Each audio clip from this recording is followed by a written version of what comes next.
Yo los invito a que hoy, a partir de ahora, disfrutemos esta posibilidad que le hemos denominado Encuentro de la Psicología Social con. Y este encuentro tiene una cualidad, y es que este Congreso de Psicología que se organiza cada 2 años, este año nos dio a nosotros ganas de participar de otra manera. En general hemos participado mucho con nuestras tareas, con nuestros trabajos. Ana Quiroga siempre ha estado. Pero este año queríamos ubicar a la psicología social de una manera mejor en un campo, como se llama el campo psi, que a veces ha tenido con la psicología social algunos, algunas desencontradas.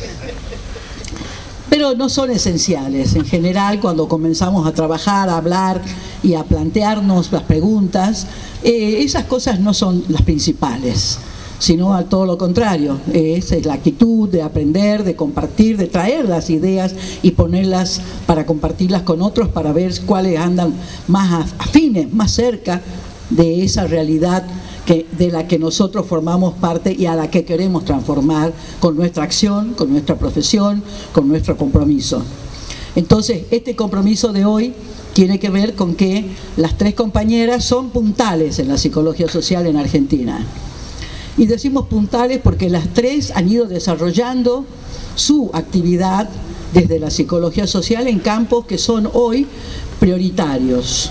Voy a empezar por Dolores Galiñanes, más conocida como Loli, psicóloga egresada de la Universidad de Rosario, doctora en psicología de la Universidad de Rosario, egresada y docente de psicología social en nuestra escuela de Rosario, que ha tomado tempranamente la decisión de incorporar la línea pilloniana, o sea, la línea de la clínica terapéutica de Pillon-Rivière a su tarea como profesional. Y de ahí desarrolla su tarea desde hace ya un tiempo, no vamos a decir cuándo, pero un tiempo suficiente como para poder haber escrito ya un libro. Ese libro que da cuenta de esta tarea hoy, en un momento de tanta urgencia en el terreno de la salud mental, tanto que ella ha titulado Familia y subjetividad en el trastorno de pánico. Esta situación que viven muchísimos argentinos y argentinas desde sus lugares de vida en cualquier lugar del país requería y sigue requiriendo un trabajo científico, consciente, que dé cuenta en la tarea que se hace de los conceptos y de las elaboraciones conceptuales, como es lo que hace y seguirá haciendo Loli. Por eso, tener para ustedes que siempre preguntan cómo es esto del ejercicio de la llamada clínica, nosotros decimos de la psicoterapia, porque Ana Quiroga tiene una posición muy clara respecto a lo de la clínica, que no es solamente la atención psicoterapéutica. Es muy importante que ustedes sepan que existen, así como en Tucumán hay otras colegas que trabajan desde hace muchos años, que son docentes de la escuela, como la Burbuja, la Vicky. Hoy tenemos la alegría de que también haya podido llegar Loli desde Rosario. Mirta Chocler, doctora en psicología, doctora en fonoaudiología, gestora, diseñadora, autora de una teoría de la psicomotricidad en Argentina desde hace ya varias décadas, autora de numerosos libros, y sé que los compañeros que estudian psicomotricidad ahí llega. Y los que han estudiado ya en la Escuela de Psicología Social conocen la obra de Mirta Chocler, especialmente los organizadores del desarrollo psicomotor. Pero no es lo único que ha hecho. Mirta es una asesora y una gestora permanente de actividades por lo que es requerida internacionalmente. La hemos retenido en Argentina porque nos quiere mucho. Así nos ha dicho, eligió venir a Tucumán a este congreso porque en verdad volver a Tucumán la hemos tenido muchos años como partícipe de nuestras actividades y un lapso medio grande en el que ha andado por Bélgica, Italia, por todos lados. Pero ahora la tenemos estos días acá. El desarrollo de estas teorías acerca de la atención temprana de la infancia, de los desarrollos motores, que no son motores, sino son los desarrollos integrales de la conducta, es importantísimo. Por eso en el Congreso, en la conferencia que han dictado ayer Loli y Mirta, muchos de los que estuvieron presentes nos dijeron: esta es la mejor conferencia que he escuchado en este congreso, a cada una. Y eso habla de que nosotros nos sentimos orgullosos porque ellas han hablado, porque hay una psicología social que da elementos conceptuales, teóricos, sostén de pensamiento para su tarea. A la profesora Ana Pampliega de Quiroga, más conocida como Ana Quiroga, muchos ya la conocen, pero hay otros que no. Es ella. Está acá, es viva. Porque mucha gente piensa que porque ha escrito libros, ya viste, cuando te escribiste un libro, no, todas han escrito libros y todos estamos vivas. Además piensan que es de papel, por ejemplo. Sobrevive. Pero Ana Quiroga, para nosotros, los que trabajamos en Argentina y nos formamos como ustedes hoy en una línea de pensamiento y de trabajo conceptual y científico en la realidad, como es la psicología social, ha tenido en Ana Quiroga desde el año 77 en adelante, ya venía haciéndolo antes, quiero decir desde la muerte de Pichon Rivière, el sostén de la continuidad de una tarea como es dirigir la escuela de Buenos Aires que fundó Pichon, compartir con los demás escuelas del país un asesoramiento, un acompañamiento, pero además ha seguido pensando, cosa importante en estos días donde no hay ni tiempo. Pensar no quiere decir solamente sentarse como hace ella de noche, de día, a cualquier hora en un papelito y va poniendo sus pensamientos, sino que pensar supone elaborar desde una experiencia, desde una práctica, desde lo que otros le podemos brindar como experiencias y conceptualizar alrededor de lo que hoy entendemos, por ejemplo, que es la salud mental, como una construcción colectiva. Como lo de Mirta Chockler, que podemos entender que la psicomotricidad no es que la mente lo manda al músculo que se mueva, sino que es una integración de los múltiples aspectos que hacen a la organización de los sujetos en su cuerpo. O lo que hace Loli, que dice: este trastorno de pánico no es solamente portado por esta persona que viene o desesperada o la traen para que la atienda, sino que es producto de un proceso donde intervienen todos los que están cerca y por lo tanto la familia en primer lugar y el contexto social e histórico en el que se gestan estas situaciones. Por eso la propuesta ha sido que ustedes, ¿ya tienen escrita la pregunta? Escriban o la digan. ¿A qué preguntas o qué inquietudes tienen para compartir con las tres compañeras? No es que cada una se va a sentar y va a decir el discurso. No. Pueden dar respuestas a aquellas preguntas que ustedes hagan. Y no hay preguntas inteligentes ni sabias, hay preguntas. Así que guay del que no se anime a preguntar. La respuesta puede ser un poco más o menos satisfactoria, pero en verdad nos gustaría mucho que los compañeros, ¿han venido algunos compañeros de Monteros? La escuela de Monteros ha venido, han hecho su traslado para estar esta noche acá, hasta mañana no se van, así que pueden empezar a preguntar. Y me gustaría saber cuántos compañeros que están en el Instituto de Crolí, entre docentes y alumnos, están ahora. A ver. ¡Epa! ¡Qué lindo! ¡Qué lindo! Bueno, eso es muy importante para nosotros, porque vamos a compartir algo que no es habitual entre quienes estudian una disciplina. Y el resto fueron... los otros son los estudiantes y egresados de la Escuela de Tucumán. A ver. Parece que estamos tercio y tercio, ¿no? Qué lindo. Bueno, muchas gracias por venir y acá empezamos. Mi pregunta va dirigida a Dolores. ¿Por qué ella lo llama síndrome de pánico y no trastorno de pánico? No, trastorno. Y también cómo trata ella este síndrome de pánico, y también por qué las terapias cognitivas conductuales son, diríamos, funcionales a este trastorno de pánico, digamos, y qué se diferencian. En realidad se llama trastorno de pánico. Conceptualmente se define como trastorno. Al ataque de pánico cuando se da un ataque de pánico en forma reiterada, y cuando las personas ante la sintomatología del ataque de pánico empiezan a sentir temor de que esto se reitere, entonces empieza a afectar su calidad de vida y muchas veces llegan a lo que se llama agorafobia, que es la evitación de lugares donde las personas solían ir y ya no pueden ir porque tienen miedo de que no tengan la ayuda adecuada si les da un ataque de pánico. Ustedes saben, más o menos conocen, ¿no? Todos conocemos a esta altura más o menos la sintomatología del ataque de pánico. O alguien con pánico.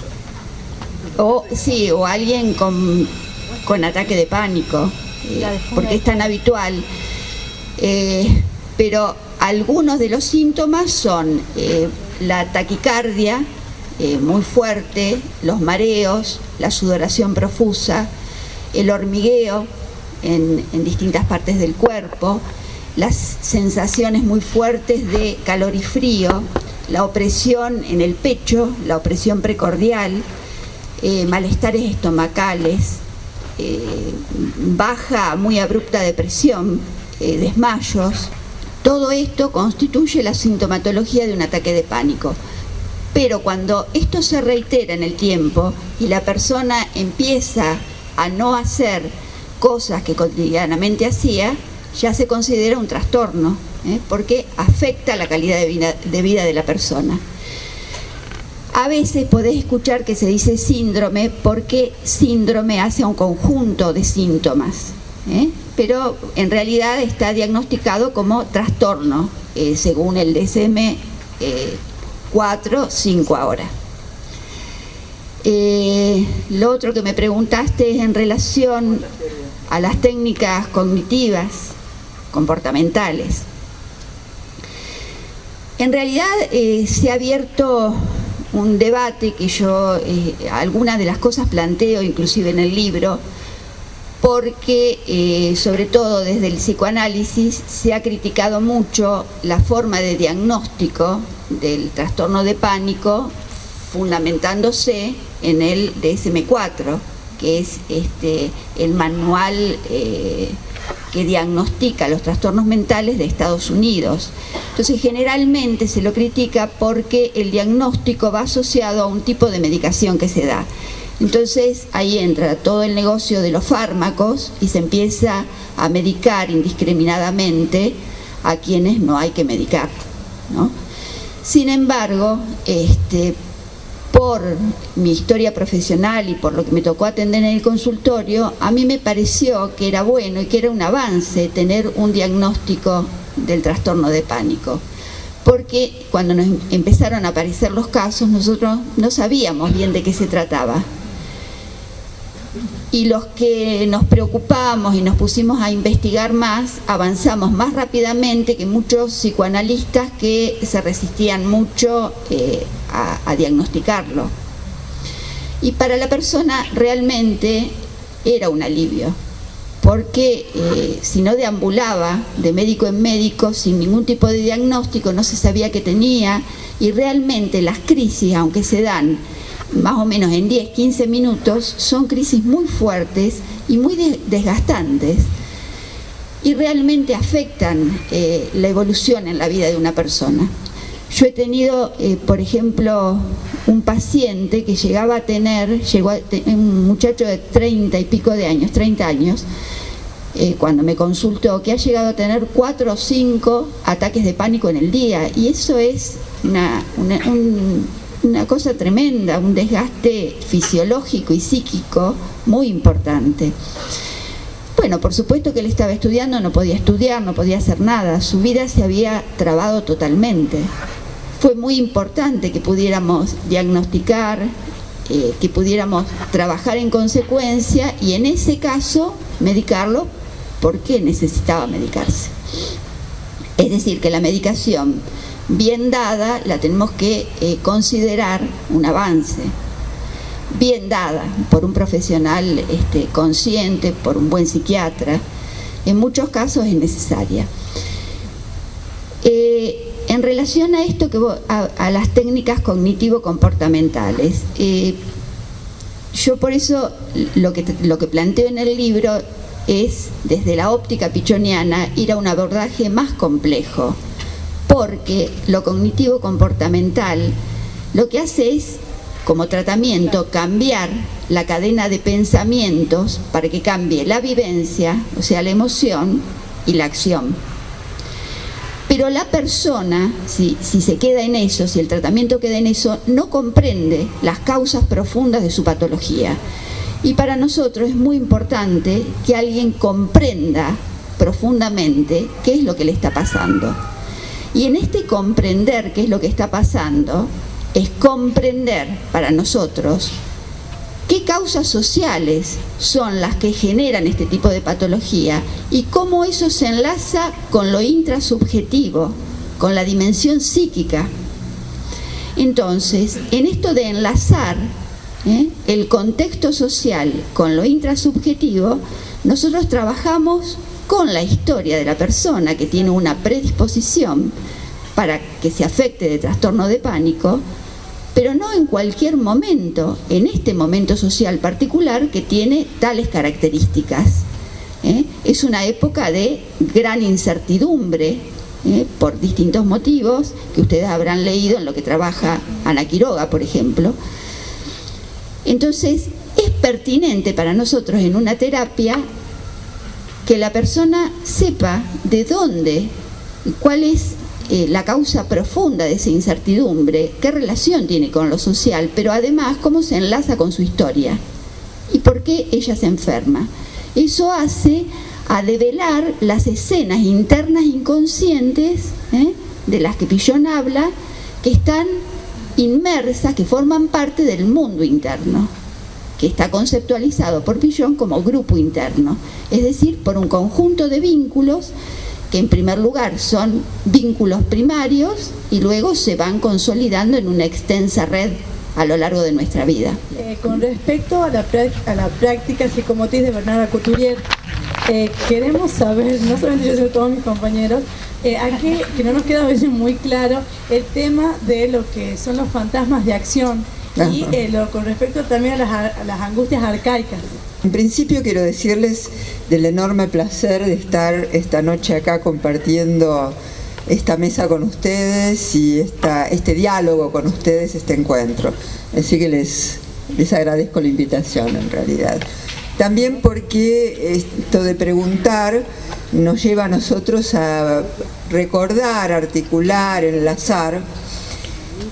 En principio, además, quería decirles que para mí Bernard Couturier es en principio un gran maestro y que seguramente es el psicomotricista, yo diría, más genial que yo he conocido en mis muchos años de experiencia en psicomotricidad. Bernard Couturier es un gran artista, realmente maneja el arte del encuentro con el otro y el arte de entrar en empatía con los niños. Lo que él hace es maravilloso. Y a partir de allí él ha intentado, a partir de su misma práctica, comenzar a teorizar y ha buscado teorías, fundamentos, ideas, conceptos que le permitieran entender o dar cuenta de estos fenómenos que él vivía en la práctica cotidiana con los niños en psicomotricidad. Con niños de grupos, digamos, de escuelas, con niños que no tenían o no sufrían en particular de alguna patología, y algunos niños que sí eran niños muy problemáticos. En realidad, él cuando toma este concepto y escribe su libro sobre los fantasmas de acción, que en realidad es el producto de muchos años de reflexión, él toma un término, el de fantasma, que viene del psicoanálisis, ¿tá? Y que remite a fantasías inconscientes muy primitivas, muy primarias, ¿no? Que por lo tanto no tienen demasiada elaboración psíquica, digamos, como que algunos otros autores y algunos desde otras concepciones, yo por ejemplo en algunos textos he utilizado más otro término, que es el de proto-representación, es decir, una primerísima representación. Y son como, diríamos, esbozos de sensaciones, de imágenes difusas, confusas, que provienen de la experiencia vivencial. Porque un niño, cuando se arman, digamos, o se constituyen estos fantasmas o estas proto-representaciones, es decir, muy esbozadas, muy difusas, muy confusas, la experiencia que tiene es fundamentalmente una experiencia corporal, tónica, vivencial, y viene entonces de esas sensaciones, de cuando lo toman, ¿no? Por ejemplo, las sensaciones laberínticas, de los giros, del contacto con el otro, de los estiramientos del propio cuerpo, de la entrada, la salida del aire, de los bostezos, digamos, de todas sus vivencias corporales. Y lo que plantea Bernardo Couturier es que entonces estos fantasmas, que desde el punto de vista psicoanalítico son construcciones psíquicas, y que no dependen de la experiencia concreta, real, corporal, muscular, sino que son construcciones, aunque sean muy primarias, como los fantasmas, pero ya producciones psíquicas relativamente independientes, que tienen que ver con el inconsciente, que tienen que ver a lo mejor con ciertas relaciones de objeto, como decía Melanie Klein, pero que en realidad no remitían a la experiencia concreta. No sé si soy clara en este sentido.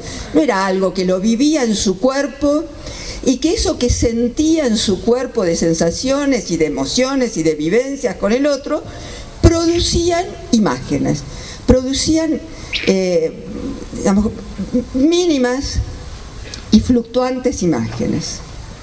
¿Tal? A eso él llama fantasmas, y por eso son de acción, porque tienen que ver con el movimiento, tienen que ver con la musculatura, con las sensaciones corporales, que, como sabemos muy bien, siempre está en movimiento, aunque esté quieto, aunque lo tengamos aferrado a un bebé ahí, siempre se mueve, ¿eh? Y se mueve porque el tono muscular está permanentemente en movimiento, y se mueve también el cuerpo que lo sostiene, y se mueven las cosas de la realidad, y se mueven los días, y se mueven los ciclos, digamos, ¿no? Cuando come, cuando duerme, cuando lo toman, cuando... Es decir, eso crea una cantidad de vivencias que dejan impresiones, que dejan registros de sensaciones, que son albergadas de alguna manera en la memoria y que producirían esto de los fantasmas de repetición. ¿De dónde provienen? Hablábamos ayer, quiero hacerlo un poco más claro o más rápido. Existe una continuidad, diríamos, biológica y podríamos decir vital de la vida entre la vida intrauterina y la vida extrauterina, si bien la situación de nacimiento implica una ruptura. Es una continuidad y al mismo tiempo una ruptura. Este es un principio dialéctico, de que las cosas son y no son al mismo tiempo. Esto puede ser una cosa y también puede ser la otra. Bien. En esta ruptura de la situación de nacimiento se producen sensaciones múltiples, difusas, confusas. Hay diríamos, una cierta experiencia de un organismo en la vida intrauterina, donde la fuerza de gravedad está amortizada, amortiguada por el líquido amniótico y porque está aportado por en el cuerpo, digamos, de la madre gestante, y por lo tanto no hay muchas sensaciones de peso flotando en el líquido amniótico, ¿está? Pero cuando la cabeza de ese bebé sale del canal de parto, y no digo todo el cuerpo, sale la cabeza y salen las orejas, que es donde está el sistema laberíntico en particular, la fuerza de gravedad lo aspira como si fuera una aspiradora, lo chupa, lo succiona, y de hecho si alguien no lo agarrara se caería. ¿Se entiende esto? Y esa sensación de caída, aunque lo agarran por partes, lo agarran de las piernas. ¿Se acuerdan cuando lo hacían nacer de cabeza y lo agarraban de las piernas? Y ese cuerpo que estaba flexionado ahí en la vida intrauterina en poco espacio, de repente lo estiraban todo, porque caía la cabeza pesadísima hacia abajo. Entonces, y encima le daban un chirlo para que arrancara la respiración, y entonces el llanto es una angustia total, porque el niñito no puede discriminar que es por esto ni lo otro, porque no tiene todavía un esquema corporal ni una posibilidad de pensar en el antes, en el después, ni el que es mucho poco, es todo integral y global, es cero o nada, o le pasa todo. ¿Tá?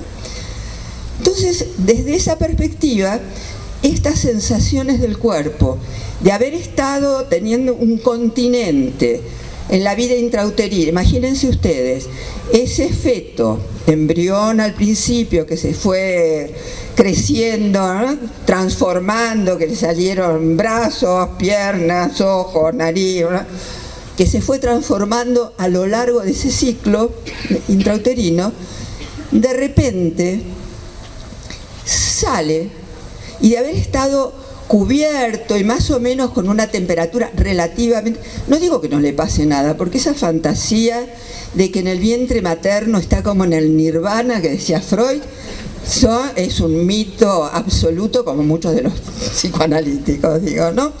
Porque en realidad, imagínense que el útero materno y la cantidad de procesos en esas transformaciones, en la proliferación celular, en el crecimiento celular, todo cambia todo el tiempo. Entonces no es que está tranquilo ahí en una burbuja, está permanentemente sometido a ruidos, a cambios, a que le llegan las oleadas tónicas de la madre, la angustia de la madre que le descarga ciertas hormonas, el hambre o las toxinas porque encima fuma o no, qué sé yo, supónganse. Encima la angustia de la madre, porque la preocupación de si no. Todo esto es movimiento. Teniendo en cuenta el momento histórico-social que vive Tucumán en particular, y cómo también en este trastorno y en otros trastornos puede incidir o se relaciona con la desmentida de la percepción y el yo saturado. Y después para Mirta Choclo, que nos resultó bastante interesante lo que habló, las experiencias contadas por ella nos permitieron a pensarnos en algunas de nosotras como maestras y cómo de estas primeras experiencias de vida se reflejan en la conducta de los niños en el ámbito escolar, en donde ellos se vinculan con sus pares. Lo que queremos saber, digamos, que si hay alguna relación, si se establece alguna relación entre los matrices de aprendizaje y los organizadores del desarrollo. Me quedó una pregunta dando vuelta cuando hablaban del despellejamiento. ¿Qué sucede en el caso de, si bien es cierto que es algo biológico, qué sucede cuando, en el caso de los niños, que de repente pasan situaciones traumáticas, como los niños que están en instituciones, sala cuna, por ejemplo, que de repente pasan por esa situación biológica, después en un cierto periodo de su infancia pasan a, digamos, a ser institucionalizados, que es otra forma de despellejamiento, para después pasar a una casa de gente que no conocen, que es otra forma, para después ser de nuevo reevaluados por las instituciones a ver si quedan o no. ¿Qué sucede con esos niños que tantas veces pasan por esas mismas situaciones violentas cuando grandes? Porque de repente me planteaba, o me surgía esa pregunta y decía, ¿por qué hay niños que llegan, esos futuros adultos no llegan al pánico, y hay otros chicos o adultos futuros que tienen una vida sumamente tranquila y sí llegan al pánico? En verdad, hay una altísima calidad en la pregunta, o en la reflexión, o en las propuestas. No son preguntas vanas, sino que han emergido, creo, de un momento muy importante que ustedes han aprovechado. Muchas veces los tiempos que tenemos, que son fijados en relación a las posibilidades totales, nos ayudan a concentrar y a extraer el mejor modo de hacer estos requerimientos, preguntas, que pasan para todas, para todos, pero al mismo tiempo emergen, como decían acá algunos de ustedes, de la situación o de las necesidades personales también, de esclarecer o de plantear y de reconocer. No sé cómo podríamos hacer para dar una respuesta a todo lo que han traído. Me parece que, bueno, Mirta dice, no sería tampoco ¿cómo diríamos? Lindo, lícito, decirles en 2 palabras, bueno, sí, ¿no? Pero vamos a ver cómo las 3 dicen su manera. Voy a tratar de contestar la pregunta acerca de las condiciones sociales para el incremento del trastorno de pánico. Una de las cuestiones centrales de ese padecimiento es la imprevisibilidad, la falta de posibilidad de anticipación y la vivencia catastrófica del futuro. Es así, ¿no? La maestra. Entonces, nosotros tenemos que analizar qué características tiene. Justamente nosotros venimos analizando las condiciones por las cuales se van generando situaciones de fragmentación. Alguien hablaba de que crecen cada vez más las patologías infantiles y también las adultas. La cantidad y patologías de todo tipo. Es decir, pregúntate por qué hay tanto porcentaje de determinadas enfermedades que la gente cree que son solo biológicas, pero la pregunta es por qué la patología, la enfermedad está presente prácticamente en cada familia. Nuestra experiencia de formación es que en los grupos en los que nosotros trabajamos hay 7, 8 personas que arrastran una situación o de duelo o por muerte de alguien o de inminencia, etcétera. Es decir, o son ellos mismos. Es decir, que la expansión de la patología ha sido tremenda. Y ahí hay una pregunta a la sociedad, un interpelar. Es decir, que lo que queremos ver y que tiene que ver con justamente la multiplicación de los trastornos de ansiedad, la ansiedad es una emoción normal de los seres humanos frente a lo nuevo, ¿no? Es decir, pero no es de padecimiento. Es decir, frente a lo nuevo, frente a lo que a lo que vamos a enfrentar, hay un cierto grado de ansiedad sano. Es decir, porque si no sentimos ningún nivel de ansiedad, estamos muertos.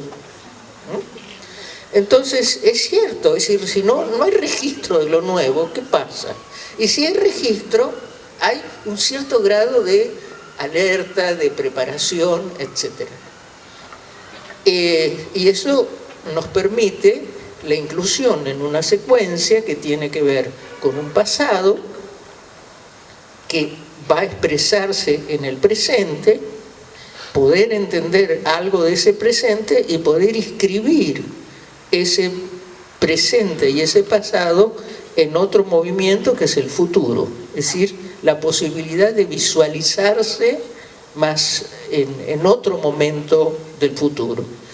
Y creo que la vertiginosidad de los cambios, el grado de aceleración y de sobreexigencia de la vida cotidiana, la exigencia de adaptación de un tiempo, es decir, nosotros tenemos un tiempo interno, pero hay un tiempo externo. Y ese tiempo externo no puede ser procesado por nosotros.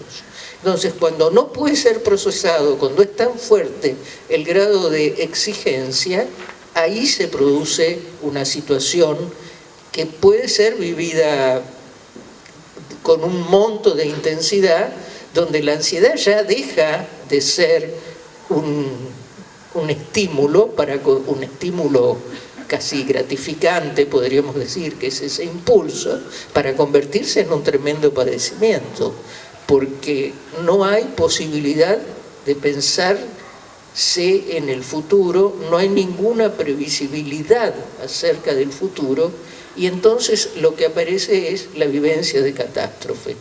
La pregunta es, ¿por qué? Eso no pasa por casualidad. Por supuesto, hay muchos elementos disposicionales en la historia de ese sujeto, pero hay un orden social que también está funcionando, ya no como factor solamente actual, porque me parece que como hace muchos años que existe, también es un factor disposicional.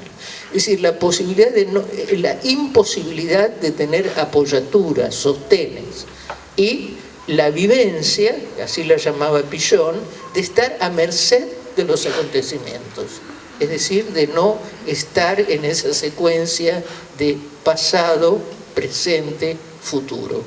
Y esta sociedad de la imprevisibilidad, de la instantaneidad, del todo ya, que es una sociedad de la frustración, por otro lado, donde no hay ninguna posibilidad de pensarse, de trascendencia, o donde la dimensión del proyecto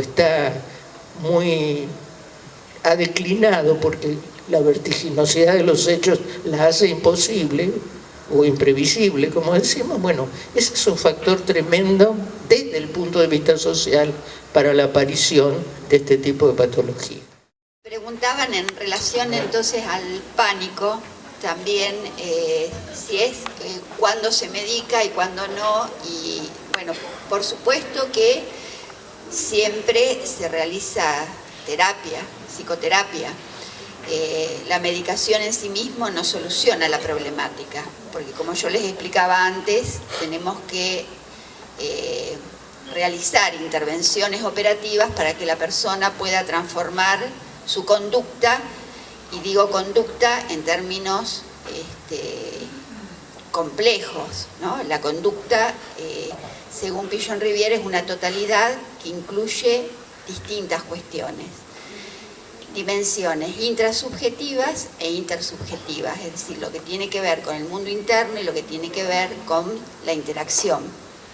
Entonces, para que todo eso cambie, hace falta la terapia, hace falta de la terapia, de comprender causas, además, que nos llevan a determinado tipo de conducta. Cuando las crisis son muy agudas, es buena una medicación, porque hay toda una parte que estudia, que tiene que ver con la neurobiología, y bueno, la medicación tiene que ver con eso, va a reparar, a restaurar cierto desgaste de los neurotransmisores, y para eso hace falta una medicación adecuada.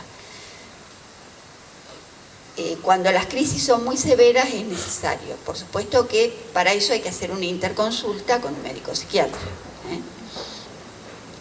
En relación a lo que ustedes decían, lo que pasa a veces con los exámenes y en las facultades y el rol del docente, bueno, puede no ser un ataque de pánico específicamente, puede ser una situación de una ansiedad ante la situación de examen, y una ansiedad ante una situación de examen no es algo anormal. Como decía Ana, la ansiedad es una emoción normal ante situaciones de la vida que la requieran, porque también es un motor, es algo que nos pone en marcha, que nos activa, que nos hace trascender el miedo y avanzar en la situación. El problema lo tenemos cuando no podemos resolver las situaciones de la vida cotidiana, porque las técnicas instrumentales de las que habla Pichon-Rivière, las técnicas instrumentales del yo, se estereotipan, pasan a ser mecanismos de defensa, usamos siempre los mismos y no podemos resolver, por ejemplo, una situación de examen. Y por supuesto que la continencia del docente en estos casos es muy importante. El docente tiene que entender que es una situación estresante. Creo que eso. Después habían preguntado, ligado a lo que decía Ana, de cómo es el contexto social que genera este tipo de patología. Hay un tema en las personas que padecen trastorno de pánico, que es la sobreadaptación, que es algo muy, muy característico. Son personas que aceptan el mandato social y se sobreexigen, se adaptan pasivamente, se sobreadaptan a lo que se les manda, a lo que se les pide socialmente, y lo hacen de una manera inconsciente y ciega.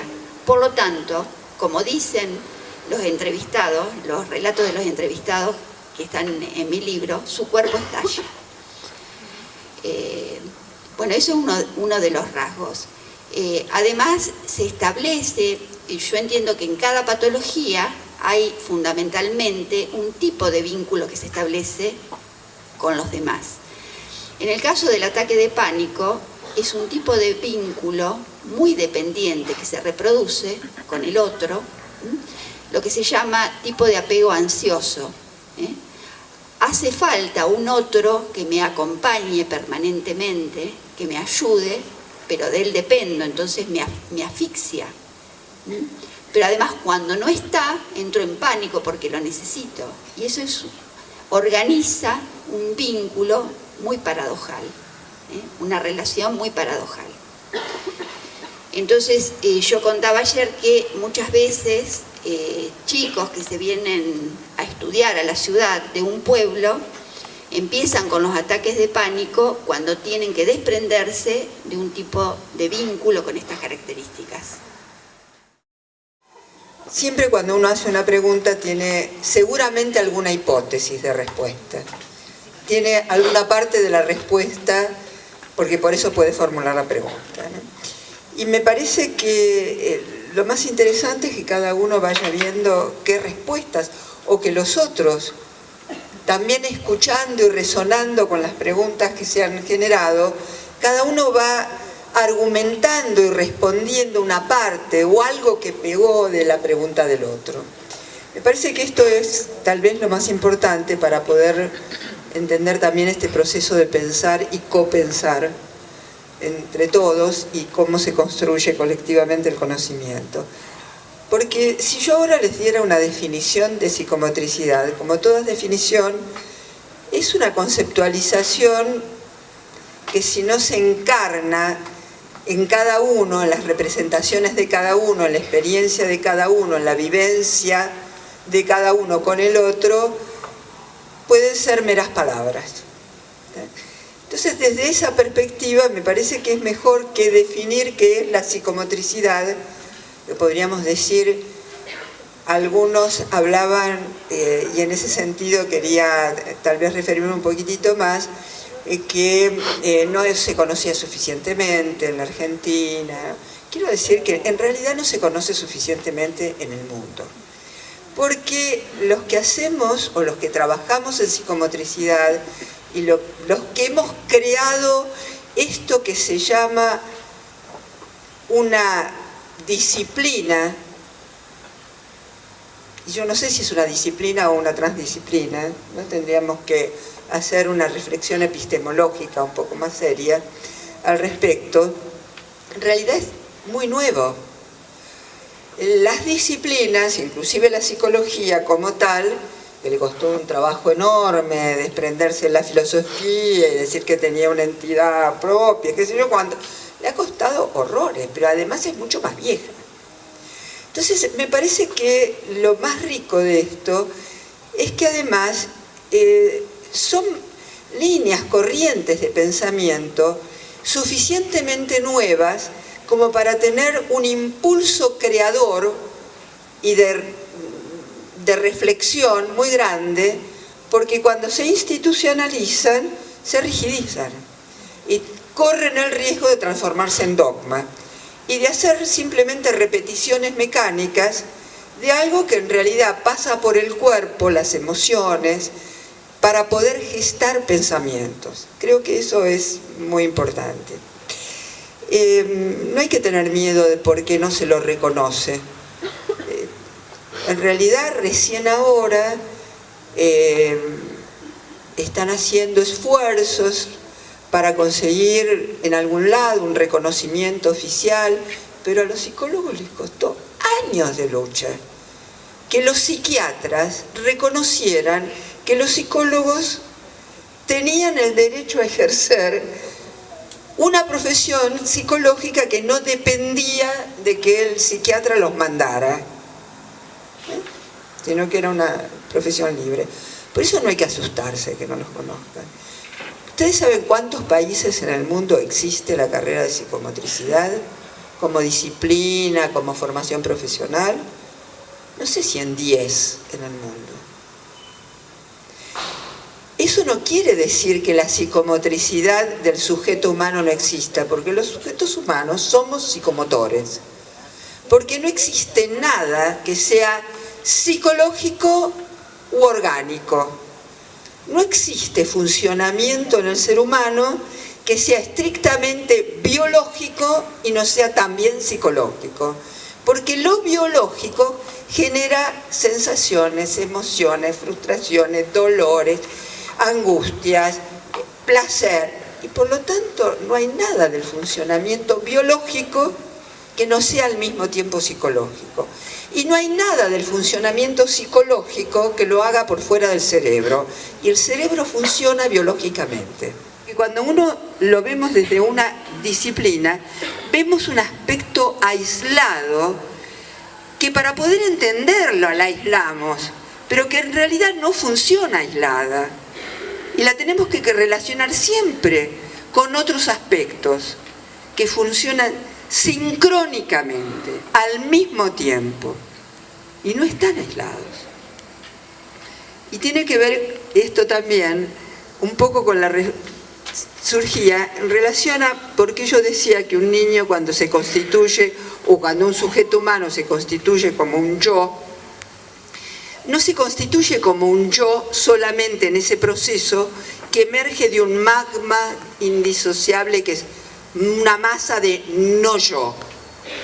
Él ha podido integrar que hay algo personal en sí mismo diferente del otro, porque ha podido reconocer que aquellos otros también son diferentes, y no que es una masa indiscriminada. Por lo tanto, no hay ninguna posibilidad de reconocerse como a uno mismo, si simultáneamente no reconoce a otro como otro mismo. Esto son elementos que no existe uno escindido del otro. Y el nosotros se constituye después, que es esa integración de yo, el otro, el él, todos juntos. Pero al principio no es... por eso cuando las maestras jardineras dicen a los niñitos de 2 años, los amiguitos, ¿quiénes son los amiguitos? Es una masa informe de niños que se mueven como una masa, uno detrás del otro, por una compulsión emocional de seguirlo. O cuando les ponen nombres, a ver, todos los dinosaurios van... Es una masa, chico, no es nosotros todavía. Es una masa indisociada. Todavía no sabe ni qué es yo, qué es el otro. No tiene conciencia, consistencia de esa creación. Esto es lo que quería decir. Me parece que en realidad todo esto nos sirve para pensar, y por suerte las angustias del no saber y lo desconocido tienen la otra contraparte, que también es el que uno se divierte mucho cuando conoce. Uno se divierte, se enriquece, goza con el conocimiento, pero goza con el conocimiento porque además conocer fue difícil. Porque como bien sabemos, las cosas que son muy fáciles, uno pierde interés rápidamente. ¿Tá? Lo que nos cuesta, lo que nos pone, nos compromete, uno lo valora. Y yo creo que el conocimiento es más valioso cuanto justamente más se nos opone. En ese juego de a ver cómo hacemos, qué estrategias, por dónde lo agarramos.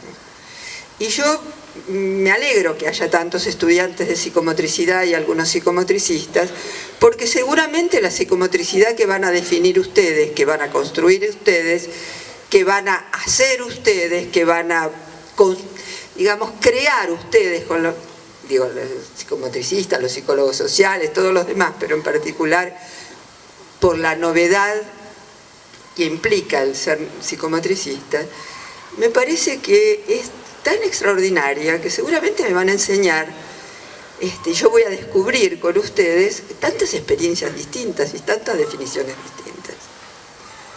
Hay que abrirse a esa posibilidad de inventar. Porque nosotros aprendimos demasiado a repetir y a dar exámenes pensando qué quiere el profesor que yo diga, no cuánto sé y cuánto aprendí, sino qué quiere que le diga. Y entonces uno aprendía el discurso del otro porque suponía que el profesor lo que quería es que repitieran la propia palabra. ¿Se entiende esto? Entonces se estudiaban de memoria el texto, ¿está? Así. Se estudiaban de memoria, al día siguiente se lo olvidaban, y uno lo repetía como un loro. Eso provoca mucho estrés, ¿tá? Porque no se apropia, no se construye esa posibilidad de meterse y decir, mire, yo esto la verdad, profesor, no lo entiendo. La verdad no estoy de acuerdo con usted, con lo que opina. Y la verdad es que es divertidísimo ponerse a discutir por qué uno piensa lo que piensa, por qué usted piensa lo que piensa, y a ver por... ¿Se entiende? Eso es lo más divertido del proceso de formación. Y no de formatear, porque algunos piensan que ser formador es formatear al otro a mi imagen y semejanza. En vez de pensar que el otro es otro y que tiene el derecho de hacer su propio camino, acompañado, ayudado, en interacción, en comunicación, en relación, y de inventar todos los caminos que se le ocurran. Y no copiar y pegar para ser usuarios, como decimos ahora, de un programa armado por otro. Aprendemos a ser mucho usuarios, ¿no? De todo, y no aprendemos a ser creadores nosotros mismos. Creo que ha valido la pena lo que esperaron algunos. Lástima que ya muchos otros tenían que seguir volviendo a la casa. Dos cosas quiero decirles desde mi rol de docente y de coordinadora de hoy. Es cierto, a los docentes hay que ayudarlos. Y hay instituciones... A los médicos también hay que... Bueno, los médicos también, especialmente en esta última época, que exigen tantas otras cosas y los docentes no están preparados porque tenemos otras experiencias y tenemos ataque de pánico frente a todos los papeles que nos mandan, etcétera. Pero hay instituciones que sí se preocupan. Formándose tienen muchas más diferencias en sus modelos de aprendizaje que en otros institutos. La otra es la Escuela de Psicología Social, en la que docentes y alumnos nos vivimos autovalorando, evaluando, preguntándonos para poder saltar algunos obstáculos que nos impiden transmitir adecuadamente lo que queremos. Por eso celebro que esta noche de tanta sinceridad entre todos sea parte de un proceso que muestra que entre los que estamos acá hay muchas más cosas en común de lo que somos y sabemos que distintas. Y creemos para nosotros que es muy importante mantener esta relación, no solamente de cuando en cuando, sino más frecuente. Siempre, para que ustedes sepan, hemos recibido chicos en la Escuela de Psicología Social que hacen su pasantía durante 6 meses, los que están terminando el secundario, y la casa siempre está disponible. Es chiquita, pero está disponible de parte nuestra y de nuestros alumnos. Y esta casa, que siempre está disponible y dispuesta, es una casa hermana. Así que, con mucho gusto, acá la profesora Loli Galiñanes ha tomado una decisión. No sé si hay algún docente, docenta, director o alguien que venga y reciba la donación que va a hacer la profesora Galiñanes para el instituto y para todos los alumnos. Acá viene la profesora. Muchísimas gracias.